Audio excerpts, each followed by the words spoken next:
Ang Ifugao ay isang walang baybayin na lalawigan sa Pilipinas ng Cordillera Administrative Region ng Luzon.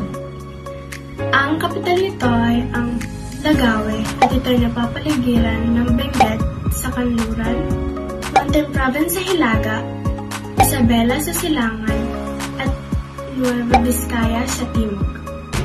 Ang mga Ifugao ay nagsasabing nagmula sa salitang Ifug ay nangangahulugan mula sa lipa o bulol.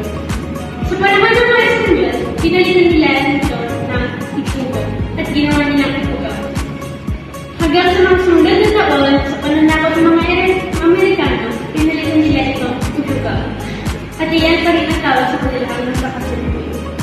Hanggang palayan ng Manawi ay mga 2,000 taong gulang na mga pagdanang taniman na nilolok sa mga bulubundukin ng Ifugao. Sa Pilipinas na mga ninuno ng mga katutubong mangnanang para mapadali ang kanilang pagsakaraniwang tinatawag ito ng mga Pilipino bilang ikawalang kalagang buok sa mga mundo. Tinatawag itong PAYU sa mga katutubo pananalita sa Ifugao. Ngunit, ang mga ito naman ay nakala ni Henry Otley Beyer na ang mga Ifugao ay nagmula sa katimugang China 2,000 taon na nakakalipas at lumipat sa Lindian Gulf at sa kanlurang baybayin ng Hilagang Luzon, kung saan lumipat sila sa mga lambak ng ilog ng Agno at Cayapa at sa mga lambak ng Ifugao. Ang Ifugao lamang noon ay bahagi ng Mountain Province.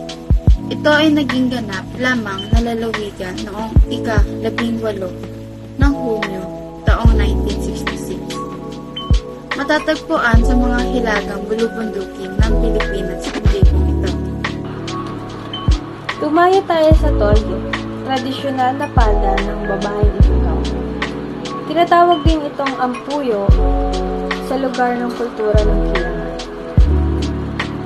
Mayroong maraming mga pagkakaiba-ibang tolyo, tulad ng pangunahing grupo ng Ifugao.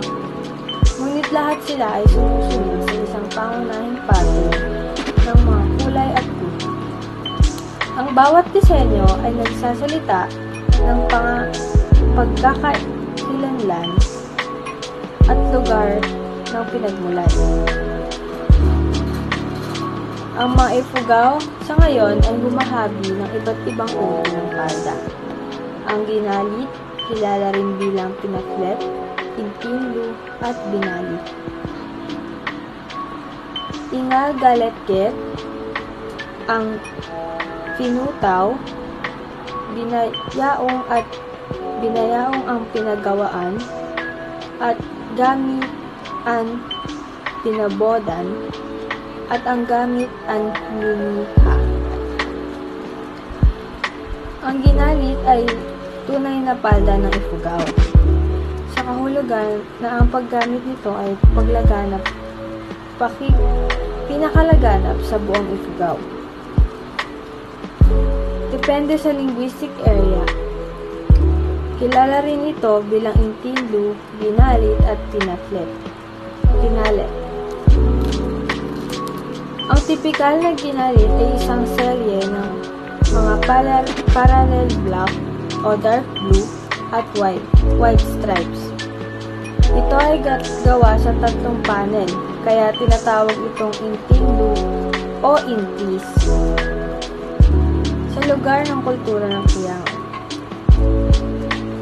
Ang mga gilid ng palda ay pinalamutian ng kutilap stitch, triangle embroideries ng alternating red or white at black thread. Ang mga gilid ng palda ay natatabingan pagkatapos ay binubordahan ng hambulod na salit ng mga sinulid na pula at dilaw. Bilang funerary skirt para sa kadangyan class, isang ginalit ang palaging kailangang ilibing para sumama ang gamit at binayaon. Ang pinakilalang binalik na palda nito mula sa lugar ng Banawe ay nagpapanatili ng pangunahing kulay ng Ifugao. Bold black, red stripes, at may ilang puti, dilaw at berde. Ang pagdagsa ng mga turista ay nagpapataas ng produksyon ng mga pagtagpi upang matugunan ang pangangailangan ng mga bisita. Gayunpaman, ang mga bagong disenyo ng paghabi ay nagpapanatili ng mga tampok tulad ng mga kulay, tahi at burda na nagpapaalala sa mga tradisyonal na kasuotan. Masasabing malaking parte ng lugar ng mga Ifugao ay hindi na-impluwensyahan ng mga mananakop na Espanyol. Ang mga katutubong matatagpuan dito ay may mayamang kultura at tradisyon. Ang pangunahing ikinabubuhay ng mga katutubo sa Ifugao ay ang pagsasaka. At mayroon silang dialektong tinatawag na Tuwali. Ang Tuwali ay sinasalita sa hilagang kanluran ng Ifugao.